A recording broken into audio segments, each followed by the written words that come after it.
Kita mulakan pengajian malam ini dengan sama-sama membaca umul kitab ila hadratin Nabi Muhammadin Mustafa Rasulullah sallallahu alaihi wasallam wa ala al-kiram ashab rizal masyaallah al-Fatihah.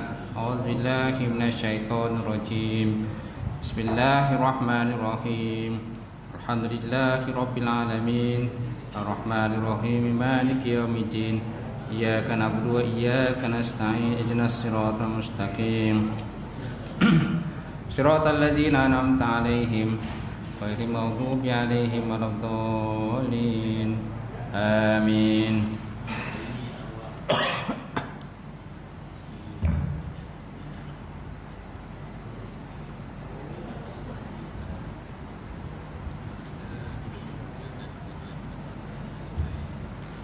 Assalamualaikum warahmatullahi taala wabarakatuh. Alhamdulillahirabbil alamin wal aqibatul muttaqin wala udwana illa 'alal zalimin.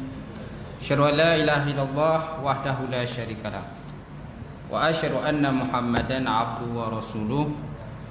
Allahumma shalli wa sallim ala sayyidina wa nabina wa maulana Muhammad imamil muttaqin wa qaidul mujahidin wa ala alihi wa sahbihi ajma'in. Amma ba'd. Fa inna asdaqal hadis kitabullah wa khairul hadi hadi Muhammad sallallahu alaihi wasallam wa syarrul umuri muhdatsatuha wa kullu muhdatsatin bid'ah wa kullu bid'atin dhalalah wa kullu dhalalatin finnar. Qala Allah Subhanahu wa ta'ala fi kitabil azim. A'udzubillahi minasyaitonir rajim. Bismillahirrahmanirrahim. Yarfa'illahu allazina amanu minkum wallazina utul ilma darajat. Maksudnya Allah Subhanahu wa taala mengangkat orang-orang yang beriman dan berilmu di kalangan kamu akan beberapa derajat. Wa qala Nabi sallallahu alaihi wa ala alihi wasallam, "May yuridullahu bihi khairan yufaqihu fiddin." Maksudnya barang siapa dikenaki oleh Allah Subhanahu wa taala akan kebajikan, saya diberikan kepahaman di dalam bidang agama. Alhamdulillah. Yang dihormati Al-Fadhil Tuan Imam kita, kemudian yang hormati juga Al-Fadhil Tuan Bilal, suruhnya Tuan Siak kita, kemudian pengurusi masjid, kemudian jawatan kuasa masjid, sidang jemaah, muslimin, muslimat, mukminin, mukminat, alhamdulillah kita panjatkan puji dan syukur kepada Allah Subhanahu wa taala kerana dengan limpah kurnia serta rahmat daripada Allah, sekali lagi kita dapat bersama untuk kita sambung kitab pengajian kita, kitab Aqidatun Najin, akidah orang-orang yang berjaya ataupun kelepasan. Dan malam ini kita masih lagi dalam pembahasan iradat di muka surat 26, Jawi 26. Rumi apa? Kan Rumi tak tahu. Jawi 26. Mana pergi otak-otak yang ada kitab ni? Balik kampung. Balik kampung lah. Cucu balik dah. Baik, insya-Allah. Jadi kita sambung di muka surat 26. Adapun tu, kita tengok atas tu sikit, balik semula. Adapun masalah kita ini, iaitu wajib dengan sebab yang lainnya. Qala musannifu rahimahullah ta'ala wa nafa'ana bi ulumihi fi darin amin. Telah berkata oleh musannif atau pengarang kitab, mudah-mudahan akan beri manfaat ilmunya insya-Allah dalam dua negara, dunia dan akhirat. Adapun amma ba'du, adapun masalah kita ini iaitu wajib dengan sebab yang lainnya dan mustahil dengan sebab yang lainnya, bukan wajib hakiki dan bukan mustahil hakiki. Kerana bahawasanya ilmu Allah Ta'ala itu, jikalau ta'aluk ia dengan mengadakan mungkin, adalah ia mungkin bagi zatnya Allah, adalah ia mungkin bagi zatnya Allah Ta'ala.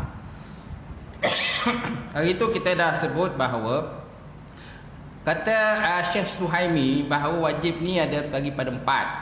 Pertama wajib hakiki, kedua wajib aradi. Ketiga wajib mustahil hakiki, yang keempat mustahil aradi.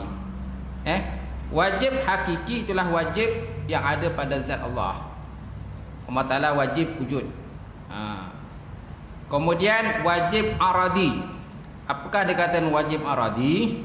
Wajib aradi ialah wajib dengan sebab bergantung yang lain kepadanya. Wajib dengan sebab bergantung yang lain kepadanya. Itu dikatakan wajib aradi. Contohnya, Allah Ta'ala telah memutuskan bahawa akan menjadikan si Zaid. Allah Ta'ala telah memutuskan untuk menjadikan si Zaid. Jadi keputusan Allah Ta'ala mencipta si Zaid itu dikatakan wajib aradi. Wajib dengan sebab bergantung yang lain kepadanya. Yang ketiga iaitulah mustahil hakiki. Mustahil hakiki ialah syarikul bali, maknanya perkongsian kepada zat Allah. Itu adalah mustahil hakiki. Maknanya mustahil Allah Ta'ala tu ada kongsi. Mustahil ada Allah Ta'ala tu ada sekutu bagi dia. Itu dikatakan mustahil hakiki. Sedangkan mustahil aradi ialah Allah Subhanahu Wa Ta'ala memutuskan bahawa dia tidak akan menciptakan si Zaid. Dia tidak akan menciptakan si Zaid. Jadi mustahil Allah Ta'ala mencipta si Zaid. Itu dikatakan sebagai mustahil aradi. So maknanya mustahil ada dua, kemudian pecah jadi empat. Pertama wajib hakiki, kedua wajib aradi, yang ketiga mustahil hakiki, dan yang keempat mustahil aradi. Boleh tuan-tuan? Boleh, insyaAllah. Perlahanlah. Kalau boleh sahabat-sahabat ni, jemaah-jemaah jangan bercakap lah. Boleh tak? Yang otot-otai tu senyap je lah.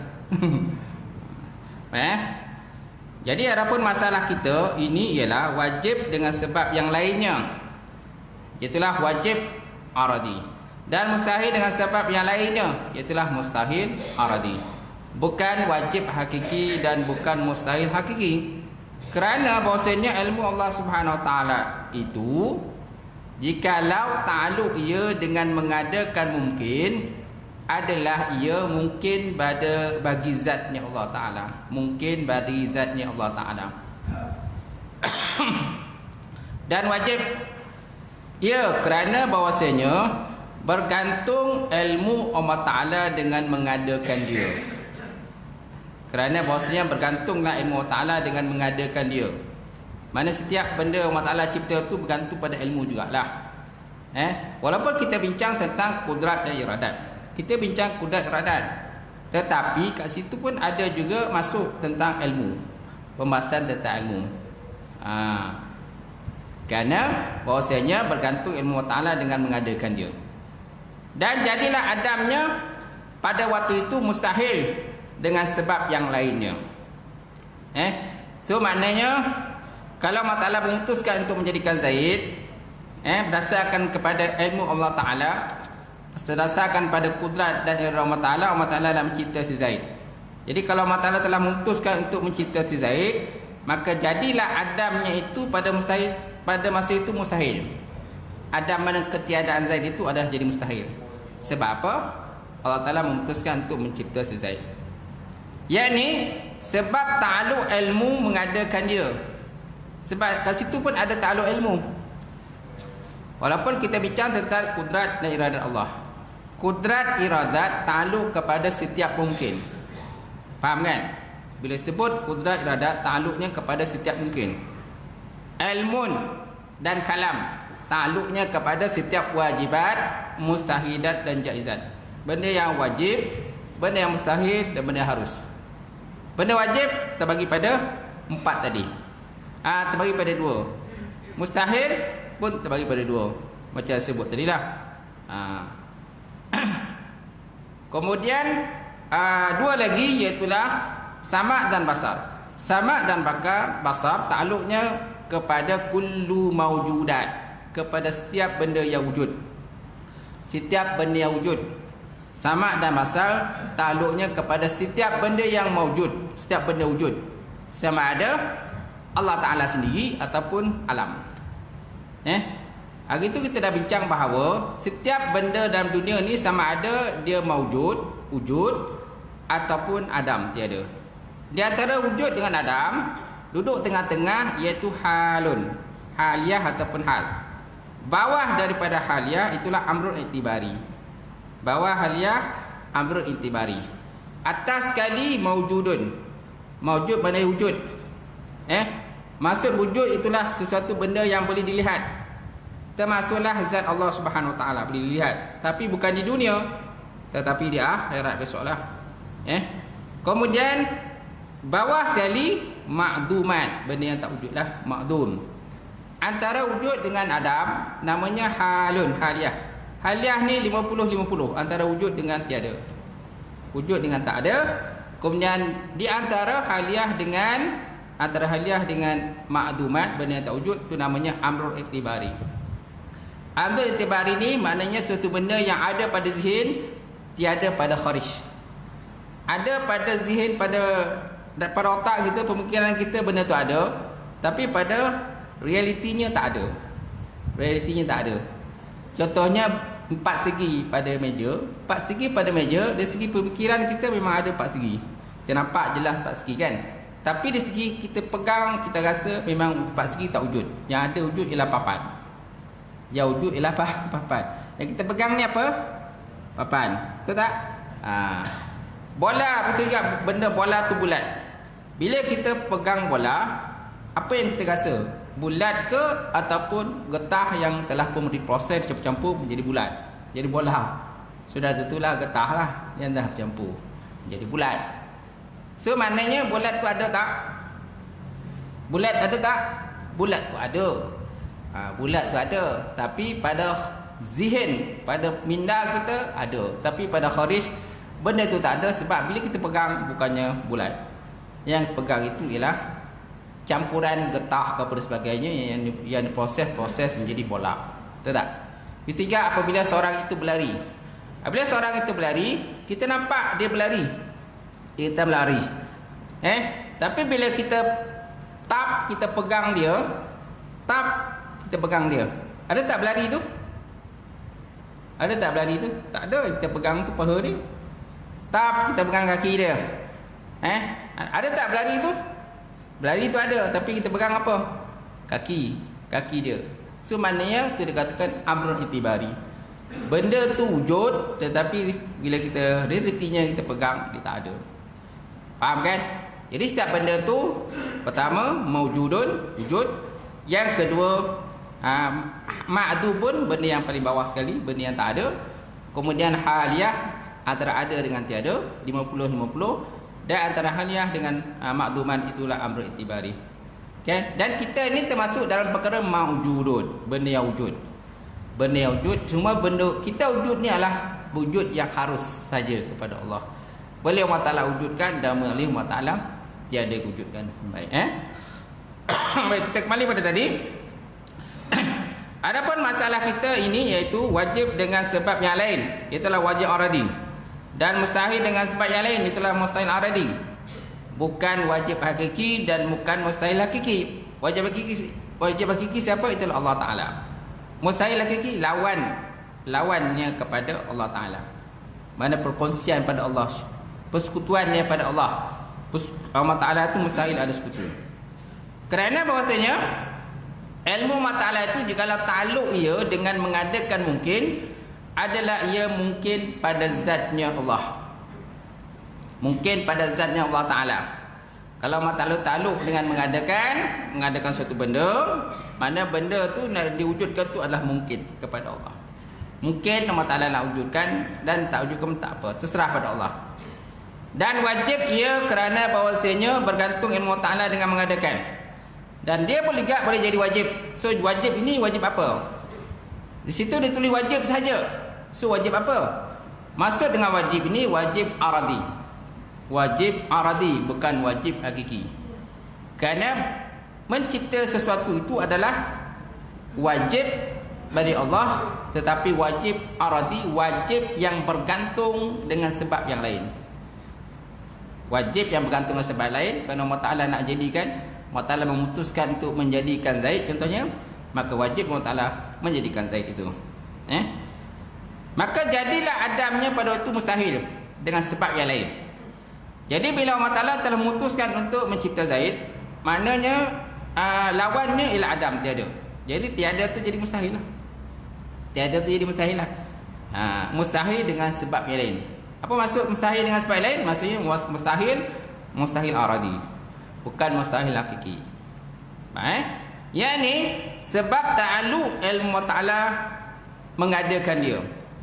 Dan jikalau ada ia mungkin pada zatnya sekalipun benda tu mungkin pada zat dia nak ciptakan, walaupun mungkin dia nak cipta Zaid tu, tapi kalau Allah Ta'ala telah memutuskan dalam ilmu dia untuk mencipta Zaid, maka Allah Ta'ala terus mencipta Zaid.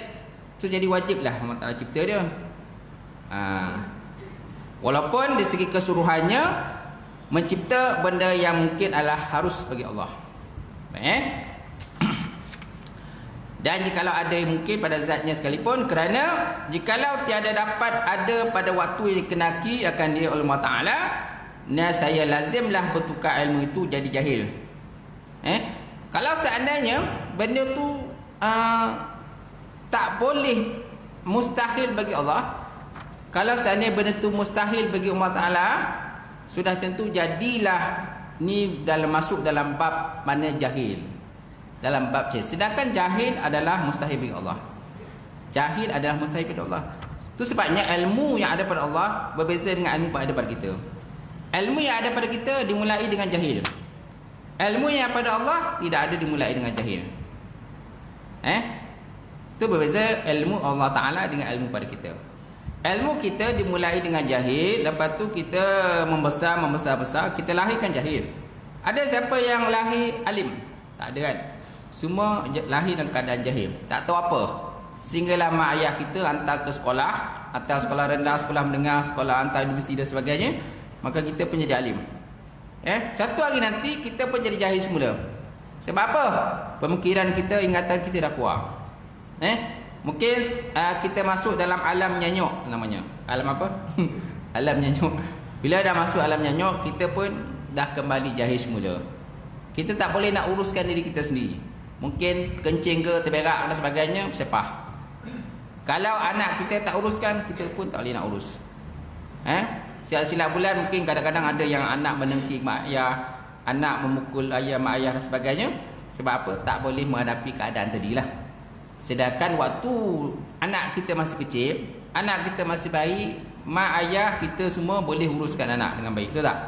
Tak ada pun kata, busuk lah, jijik dan sebagainya. Betul tak? Tapi kenapa kalau tengok zaman sekarang ni, kenapa ada berlaku begitu? Bila mak ayah dah nyanyuk, dah tak boleh menguruskan diri, lepas tu terpaksa pula mungkin pakai lampin dan sebagainya. Ada yang mak ayah pakai lampin, mana kembali pada zaman kecil balik. Dulu kecil-kecil pakai lampin, tak? Bila dah tua pakai lampin semula. Jadi anak menguruskan. Kalau dapat anak yang okey, alhamdulillah, dia tak ada perasaan jijik, tak ada perasaan busuk, apa benda semua dia urus dengan baik mak ayah dia. Dia jaga mak ayah dengan baiklah. Kebersihan dia tak ada bau busuk dan sebagainya. So mana kalau tetamu datang rumah dia, tak terasa pun bau busuk, walaupun mak ayah dia dah nyanyuk dah. Masalahnya bila berlaku zaman sekarang ini, bila tetamu datang, bau busuk yang tak boleh tahan kan. Sebab apa? Mak ayah tak diurus dengan baik. Gitu. Malahan mak ayah ada yang dihinakan, dipukul dan sebagainya. Satu keadaan yang menyedihkan lah. Okay? Baik. Jadi kita kembali pada tadi, saya lazimlah bertukar ilmu itu jadi jahil. So maknanya ilmu yang ada pada Allah Ta'ala kan adalah berbeza dengan ilmu yang ada pada kita. Ilmu kita dimulai dengan jahil, ilmu Allah Ta'ala tiba dengan jahil. Kemudian habaya, maknanya perhatikan, amati. Naklah kita kata kudrat dan iradat itu tiada takluk keduanya kepada yang wajib hakiki dan yang mustahil hakiki. Maka tiada harus bahawa kita kata Allah Ta'ala kuasa atas yang wajib dan yang mustahil, atau lemah daripada keduanya, kerana bahawasanya lazim atas perkataan itu harus ta'aluk keduanya dengan meniadakan diri keduanya, arti kudrat dan iradat, dan dengan meniadakan zat yang maha tinggi, dan dengan mensabitkan ketuhanan bagi segala yang baharu, dan dengan menafikan ketuhanan daripadanya Allah Subhanahu Wa Taala. Dan apalah kekurangan dan kebinasaan yang terlebih besar daripada ini, seperti kata ahli bid'ah bahawa kuasa Allah Ta'ala itu bahawa menjadikan ia akan anak baginya. Kerana jikalau tiada kuasa ia atasnya menjadikan anak, nescaya adalah ia lemah. Nescaya dia lemah. Ini kata-kata yang sangat bahaya. Ini kata-kata yang sangat bahaya. Jadi walaupun kita faham Allah Ta'ala itu orang kata bersifat kudrat dan iradat, berkuasa dan juga berkehendak, tetapi berkuasa dan berkehendak Allah tidak takluk kepada sekutu bagi Allah. Tidak takluk kepada syarikul bali. Syarikul bari mana sekutu bagi Allah, dia tidak takluk begitu. Kenapa? Kerana maha suci Allah Ta'ala daripada sekutu.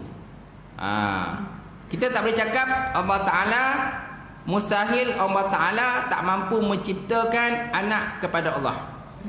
Ini kata-kata yang sangat bahagia. Sangat bahayalah. Sangat bahaya. Kenapa bahagia? Kenapa bahaya? Kerana mustahil Allah Ta'ala tak ada sekutu. Kalau seandainya Allah Ta'ala berkuasa menjadikan sekutu, maknanya Allah Ta'ala tu lemah. Lemahlah dia. Okey? Tu kena faham kataan tersebut. Kataan ni macam kata dia nak mengelirukan pemikiran kita. Sebab apa yang kita faham selama ni, Allah Ta'ala tu berkuasa mencipta sesuatu.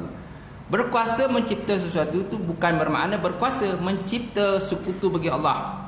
Maha suci Allah Ta'ala daripada mencipta sekutu bagi dia. Sebab apa? Kerana dia sifatnya tunggal. Sebab tukar, dia menafikan dia boleh mencipta sekutu bagi dia. Dia juga menafikan dia boleh mencipta anak bagi dia. Kenapa? Kerana aku kata Allah, aku memang tunggal, dan aku tidak beranak, dan aku tidak diperanakkan. Jadi kalau orang kata kalau macam tu, Allah Ta'ala tu tak berkuasa lah. Ciptakan anak pun tak boleh, ciptakan sekutu pun tak boleh. Nampak? Ini kata-kata yang sangat bahaya. Ini kata-kata ahli bid'ah. Baik, tuan-tuan lihat semula. Maka tilik oleh kamu seperti kata ahli bid'ah bahawa kuasa Allah Ta'ala itu bahawa menjadikan dia akan anak baginya. Kerana jikalau tiada kuasa ia atasnya, nescaya adalah dia lemah. Maka tilik oleh kamu akan akal orang yang bid'ah ini. Ini kata-kata orang bid'ah tu tak. Dia macam nak provoke kita lah. Dia nak provoke kita. Kau kata Allah Ta'ala tu kuat, berkuasa, kan? Kenapa dia tak boleh ciptakan anak bagi dia? Nampak? Dia bahaya. Maka tilik olehmu akan akal orang yang bid'ah ini, tetapi lalai ia daripada barang yang ditertib atasnya daripada fasid yang sangat besar, dan beberapa kebinasaan yang tiada masuk di bawah waham orang yang berakal sesekali. Jadi orang ini tuan-tuan, dia masuk dalam kumpulan orang-orang yang tidak berakal. Kita boleh kata-kata kau ni tak berakal ke? Memanglah Allah Ta'ala tu berkuasa, tapi berkuasa itu bukan mana berkuasa mencipta sekutu bagi dia. Dia tak ada sekutu. Nampak? Dia hanya berkuasa menciptakan makhluk. Allah Ta'ala berkuasa mencipta alam. Allah Ta'ala berkuasa mencipta makhluk. Dan mencipta makhluk dan alam ni pun harus bagi Allah. Kalau Allah Ta'ala tak cipta pun tak ada masalah bagi Allah. Tidak akan mengurangkan zat dia. Jadi yang Allah Ta'ala tu cipta tu ialah makhluk. Allah Ta'ala cipta makhluk. Allah Ta'ala tidak mencipta sekutu bagi dia. Sebab apa? Kerana dia memang tidak ada sekutu. Allah Ta'ala kata, aku tidak ada sekutu, aku tunggal. Qul huwallahu ahad, Allahus samad, lam yalid wa lam yulad wa lam yakul lahu kufuwan. Katakan oleh kamu bahawa Allah Ta'ala itu esa. Kan? Allah tempat penumpuan segala makhluk. Allahus samad, lam yalid wa lam yulad, tidak beranak dan juga tidak diperanakkan, dan tiada sekutu bagi Allah Subhanahu wa taala. Yakni tiada ta'alluq kudrat dan iradat itu akan yang wajib dan yang mustahil itu tiada dibangsakan pada Allah, itu lemah kerana bukan jalan daripada keduanya.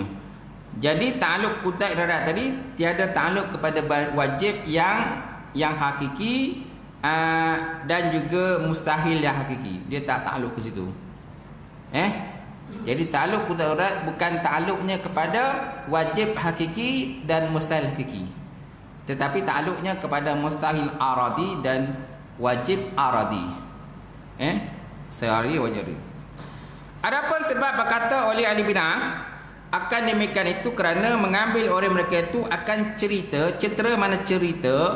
Nabi Idris alaihissalam tatkala datang akan dia oleh iblis, padahal merupa ia akan rupa manusia, datang ia akan dia dengan membawa kulit telur.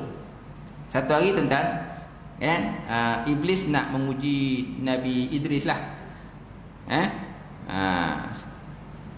Iblis nak menguji Nabi Idris, maka dia bawa ke satu kulit telur. Satu kulit telur, padahal ia duduk menjahit pakaian. Padahal masa tu Nabi Idris tengah menjahit pakaian. Ada menyatakan pakaian syurga lah. Ada pula orang menyatakan bahawa iblis dia bukan membawa kulit telur, dia membawa lubang jarum.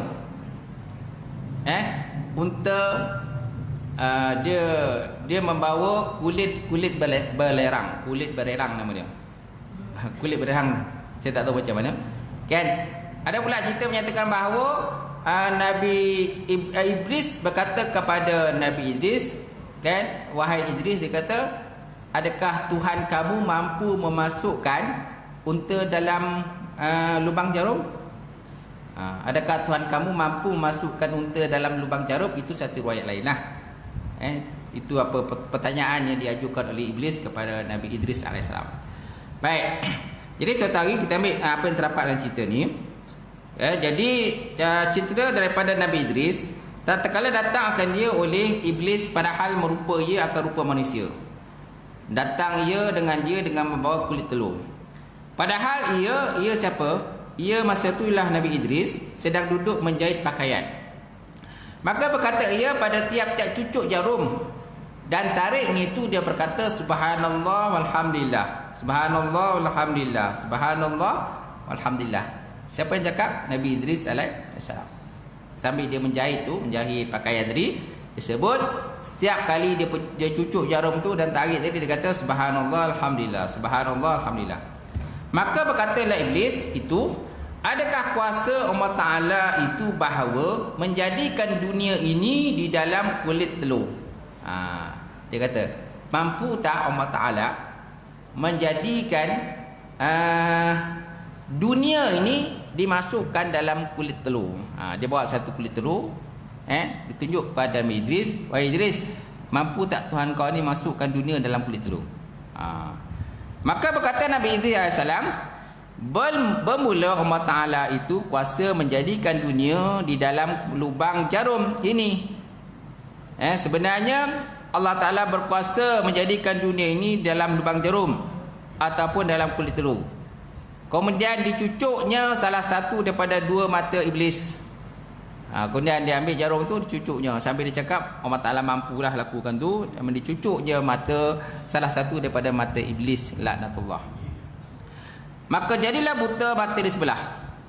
Dan telah mentawadih akan jawab ini oleh Syekh Al-Asy'ari dengan katanya, jikalau dikenaki oleh yang bertanya bahawa dunia ini atas sifat yang ada ia atasnya, dan kulit telur itu atas kadar sebesar yang ada ia atasnya, maka tiada dapat sesekali kerana jisim yang besar itu mustahil bahawa bermasuk ia ke dalam tempat yang kecil pada satu. Jadi kata Syekh Abu Hasan Asy'ari, dia kata kalau ikut kepada hakikat, kalau ikut pada zahiriatnya memang tak boleh. Mana boleh dunia masuk dalam lubang jarum ataupun dunia masuk dalam kulit telur, mustahil.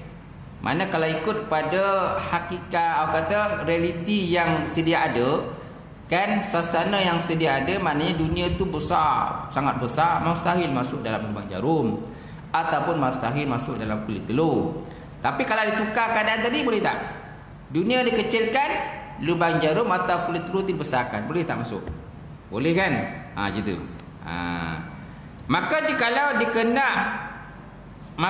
dikendak bahawa dikecilkan dunia itu terlebih kecil daripada kulit telur, dan dimasukkan akan dia ke dalamnya, atau dibesarkan kulit telur itu terlebih besar daripada dunia, dan dimasukkan dunia ke dalamnya, maka adalah pekerjaan itu harus, bukan mustahil kepada Allah Subhanahu Wa Taala. Jadi kalau Allah Taala tukarkan sifat tadi, bentuk tadi ditukarkan, mana dunia dia jadi dikecilkan, kemudian lubang jarum tu dibesarkan atau kulit telur dibesarkan, boleh tak boleh terjadi begitu? Boleh. Jadi benda tu harus kepada Allah Subhanahu Wa Taala. Maka telah maklum bahawa kudrat Allah Taala itu takluk ia kepada yang harus, maka kuasa ia atas sedemikian itu. Allah Taala kuasa sebenarnya kalau nak buat, boleh je. Tapi ini soalan orang yang ingkar. Sengaja dia macam nak ujilah, nak test Nabi Idris AS. Bukan yang Nabi Idris ni bodoh pun, tak? Nabi Idris tak bodoh. Itu sebabnya Nabi Idris itu dicucuk mata iblis laknatullah. Kenapa? Kerana dia tahu dah itu iblis. Dia tahu iblis. Memang sifat iblis ni sifat dia engkar. Sifat dia engkar dan susah. Memang dia tidak akan beriman kepada Allah Ta'ala dan tidak akan beriman dengan Nabi Idris AS. Baik, kemudian kata setengah ulama, sebab tiada ditafsirkan oleh Nabi Idris akan jawabnya seperti demikian itu, kerana bahawasanya yang bertanya itu orang yang inat, mana orang yang olok-olok ataupun orang yang engkar ataupun orang yang melawan jua, bukan dia hendak mengetahui akan masalah itu sebenarnya. Sebenarnya dia bukan nak, orang kata nakkan kepahaman ke situ, bukan dia nak cari ilmu, nak tanya betul-betul, tapi semata-mata hanya kata macam nak uji, nak test kan. Dan kalau boleh dia nak pesongkan akidah Nabi Idris alaihissalam. Itu sifat. Itu sebabnya Nabi Idris tu buat tindakan awal-awal. Sebelum dia kena tipu oleh iblis, kan, maka dia cucuk mata iblis tu terlebih dahulu. Sebab apa? Kerana memang tahulah iblis ni memang inat. Kan, inat maksudnya orang yang engkar, orang yang keras kepala, orang yang degil, yang susah dengan cakap orang. Cakap dia betul, cakap orang lain semua tak betul. Itu sifat orang yang inat. Baik, kerana itulah dicucuknya matanya yang kanan supaya adalah seksa ia daripada jenis amal. Maka bahawasanya berkendak ia memadamkan cahaya iman orang. Jadi tujuan sebenarnya iblis tadi, dia tanya soalan tadi, tujuannya ialah untuk mematikan ataupun memadamkan cahaya iman yang ada kepada Nabi Idris alaihissalam. Maka dipadamkan pula oleh cahaya matanya, kan, jazaan wifaqa, mana balasan yang sesuai lah. Jadi mana iblis tadi, Nabi Idris lagi cerdik daripada iblis. Jadi akhirnya iblis pun paksalah berlalulah pergi iblis tu. Dia tak percaya nak, orang kata menggoda Nabi Idris alaihissalam. Baik tuan-tuan, kemudian ketahui olehmu bahawasanya iradat dan amar, yakni suruh itu berlainan keduanya dan bercerai keduanya. Okey, ni nak ceritakan tentang amar, perintah dan juga iradat. Ada orang kata iradat dan amar, perintah ni benda sama. Ada yang menyatakan tak sama. Amar lain, amar perintah. Iradat ialah berkehendak. Iradat berkehendak, takkan sama berkehendak dengan perintah.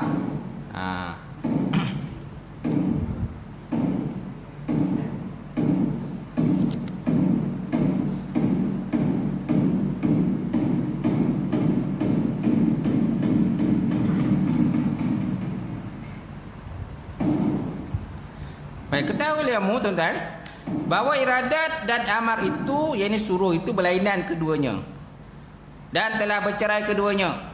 Dan bercerai mana tak samalah, amar lain, iradat lain. Khilaf bagi Mu'tazilah. Bagi Mu'tazilah, sekira-kira berkata mana setengah mereka itu dengan bahasanya keduanya bersuatu, mana keduanya sama. Iradat, bila sebut iradat itulah amar, perintah. Bila sebut perintah amar, itulah iradat. Sedangkan yang kita faham iradat benda yang lain.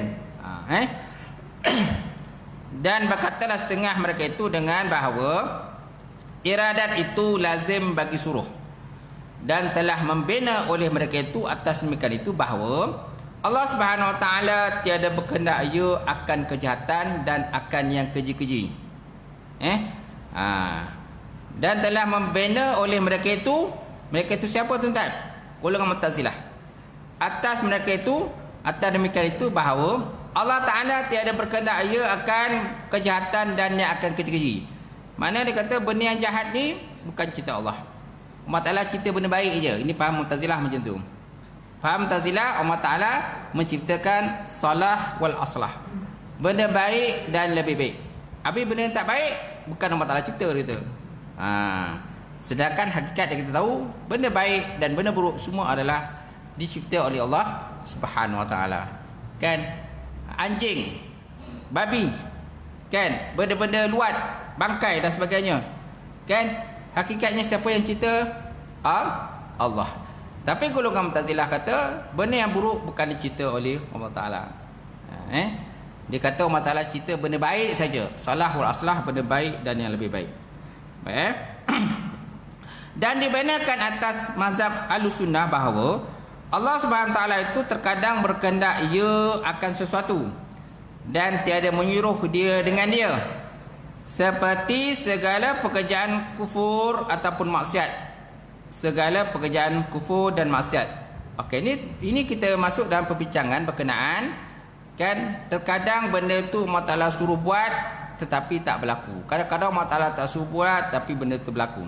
Contoh ni lah. Terkadang berkehendak ia akan sesuatu, berkehendak Allah Ta'ala akan sesuatu, dan tiada menyuruh ia dengan dia, seperti kufur dan maksiat.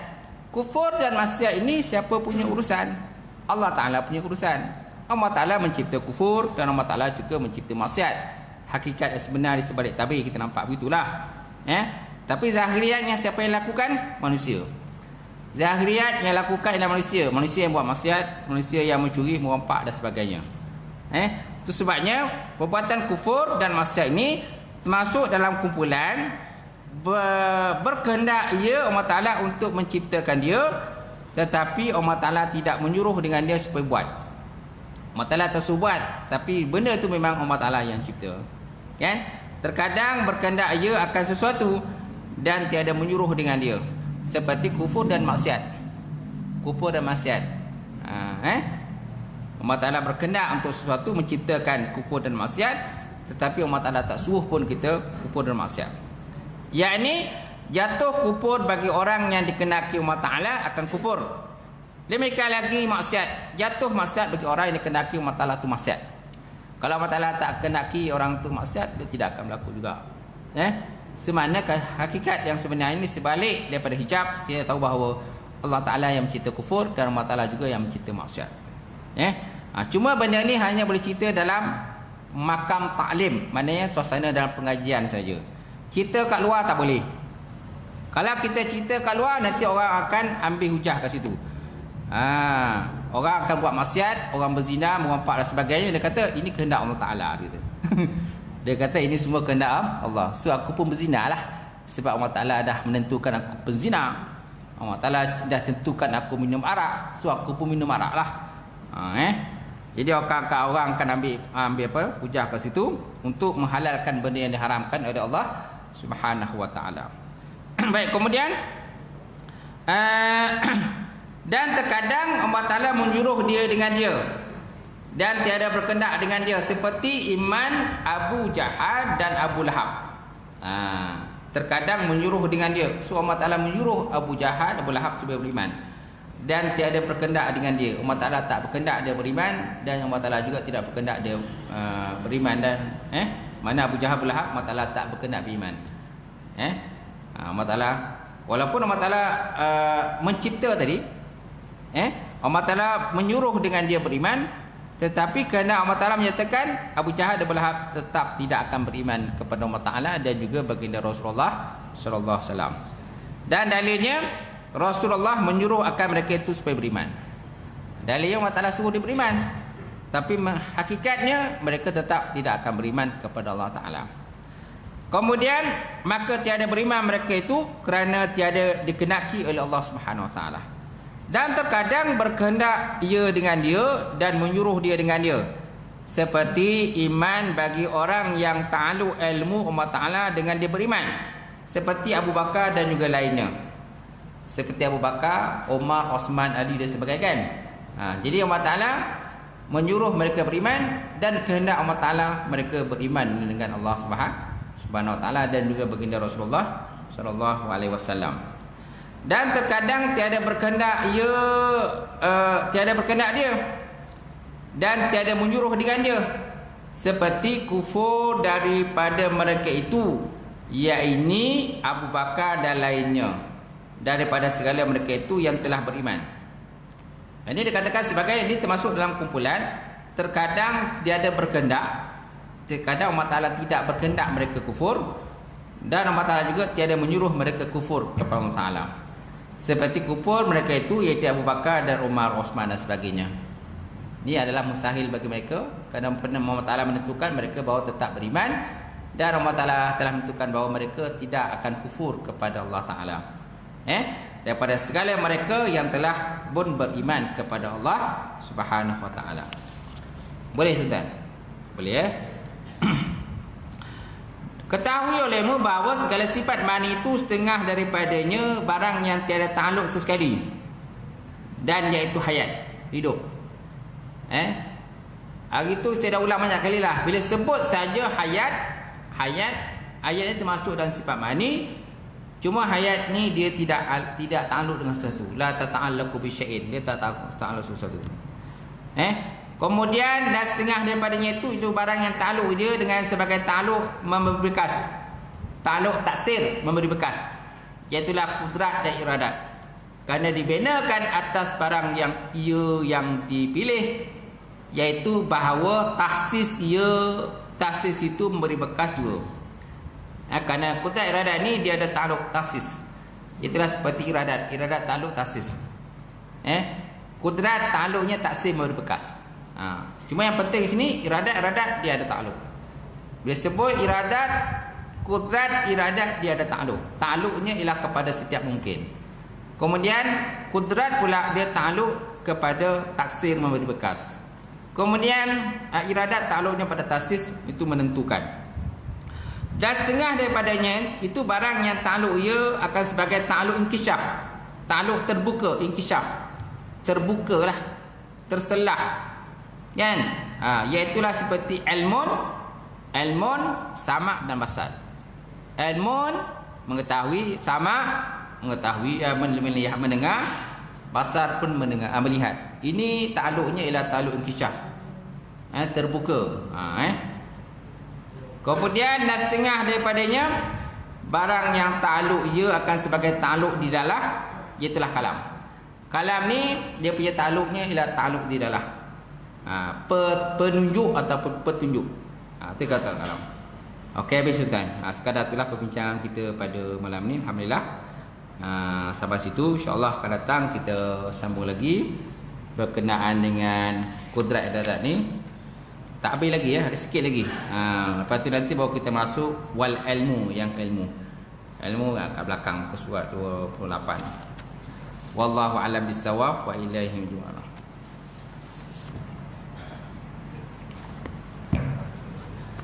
Ada soalan tuan-tuan? Ada soalan?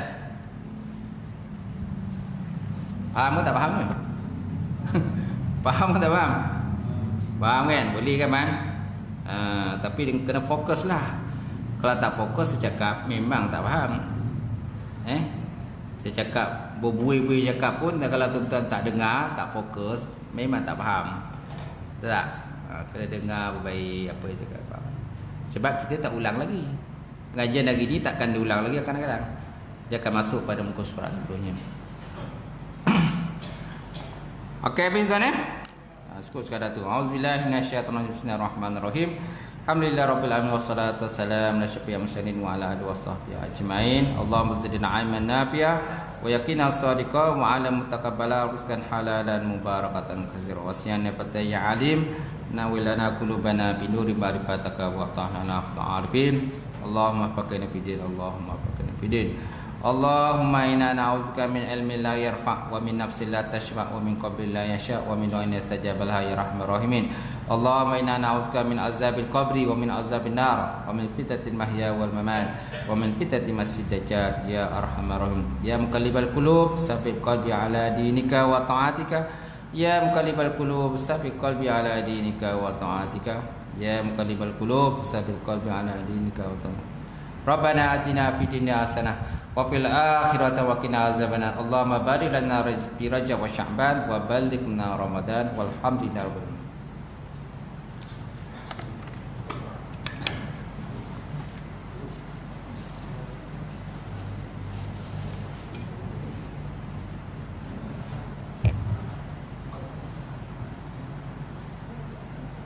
Thank you.